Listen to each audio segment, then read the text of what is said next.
खिंची हुई लाश काम की कीमत जानकर भी जानकर की लंका है।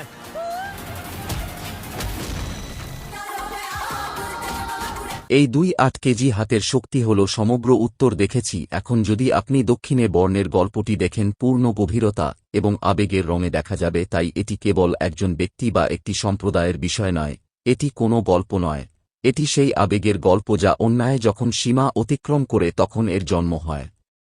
যখন একজন ব্যক্তির কিছু হারানোর থাকে তখন এটি করে, আর যখন ব্যথা এতটাই গভীর হয় যে চোখের জল শুকিয়ে গেলেও একটা গল্প শুরু হয় একটি শান্ত গ্রাম থেকে যেখানে মাটির সুবাস, কঠোর পরিশ্রমের একটা গন্ধ আছে এবং প্রতিটি বাড়িতেই মানুষ তাদের সহজভাবে জীবনযাপনে বিশ্বাসী। বীর সিং একই গ্রামে থাকেন, একজন কৃষক, কিন্তু কেবল ক্ষেতের চাষী নন, বরং যে ব্যক্তির শরীরে নিজের রক্ত আছে, আত্মসম্মানের জন্য মরার শক্তি আছে। বীর একজন জাট এবং তার জাট হওয়া কোনো জাত নয়, শিল্পের গর্ব নয়, বরং কঠোর পরিশ্রম, সাহস এবং অধিকার। বীর তার জীবনের সাথে লড়াইয়ের প্রতীক। সে সন্তুষ্ট, সে মাটির সাথে মিশে আছে এবং তার পরিবার সংযুক্ত এবং তার নীতির সাথে সংযুক্ত। সে তার ছোট বোন গৌরীকে বেশি ভালোবাসে, যা তাকে জীবনের সবচেয়ে বড় আনন্দ দেয়। তা করে তাদের মধ্যে সম্পর্ক কেবল রক্তের নয়, বরং গৌরীর হাসি আত্মার সাথে একটি সংযোগ। বীরের শক্তি হল বীরের অশ্রু এবং তার অশ্রু হল বীরের সবচেয়ে বড় শক্তি। বড় দুর্বলতা, কিন্তু এই গ্রামে আরও একটা দুর্বলতা আছে।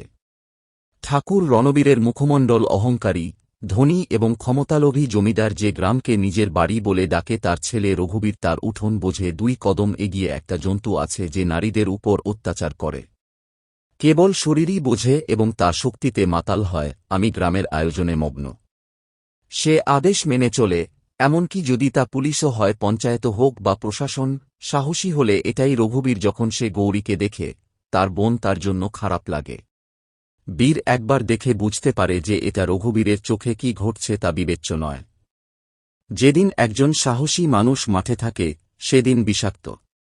রঘুবীর তার গুন্ডাদের সাথে গৌরীকে অপহরণ করে। ঘটনাটি এতটাই ভয়াবহ যে গৌরীর জীবন ভেঙে গেছে, আত্মসম্মান, তার অস্তিত্ব এবং সবকিছু কেড়ে নেবে।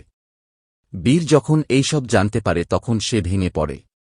সে তার বোনের জন্য ন্যায়বিচার পেতে যায়। সে থানায় যায় এবং প্রশাসনের সাথে দেখা করে, কিন্তু যেখানেই সে ঠাকুরদের কাছ থেকে কটূক্তি পায় যে তার সাথে সংঘর্ষে লিপ্ত হয়, সে অসহায় হয়ে পড়ে। কিন্তু বীর তাদের মধ্যে নেই যারা অসহায়ভাবে বসে থাকে। তার রক্ত ফুটছে, তার যন্ত্রণা আর নীরব নেই। এখন বীর আর মাঠে থাকে না। আমি আগে ক্ষেত চাষ করতাম, এখন আমি সেই মানুষ হয়ে গেছি যে ন্যায়বিচারের সন্ধানে অস্ত্র তুলে নিলেন। সে রঘুবীর এবং তার ছেলেদের একে একে নিয়ে যায়। সে গুন্ডাদের খুঁজে বের করে এবং তাদের হত্যা করে। সে এক ভাষায় উত্তর দেয় এবং প্রতিবারই একই কথা বলে, আমি যে জাট তাতে সন্দেহ করো না। আমি আমার রক্ত দিয়ে আমার নীতিগুলোকে সিক্ত করেছি। এখন যাই হোক না কেন সে আমার বোনের শিরা উপশিরা দিয়ে দেখবে। এই সাহসীদের যুদ্ধে রক্ত নয়, আগুন বের হবে।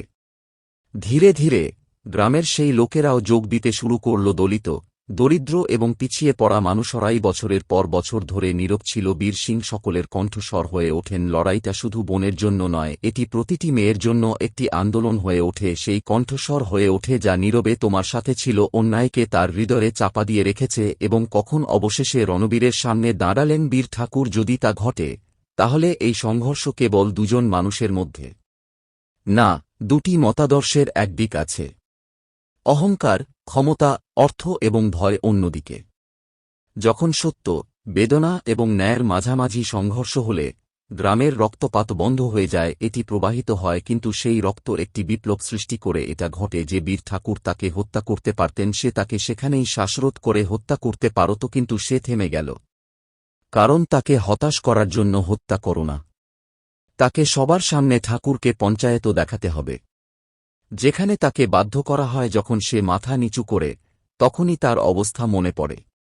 আমাদের মনে করিয়ে দেওয়া হয় যে তিনি ঈশ্বর নন, কিন্তু ক্ষমতার আড়ালে লুকিয়ে থাকা কাপুরুষ। বীর বসে পড়লে ঠাকুরের ক্ষমতা শেষ হয়ে যায়। তার খেতে ফিরে আসে, কিন্তু এখন সে শুধু একজন কৃষক নয়, পুরো গ্রামই অনুপ্রেরণার উৎস হয়ে ওঠে। এখন গ্রামের মাটিতে ভয় বস্তি স্থাপন করেছে। আমি নিশ্চিত নই যে যদি অন্যায় হয় তাহলে বীরের মতো কেউ অবশ্যই দাঁড়াবে।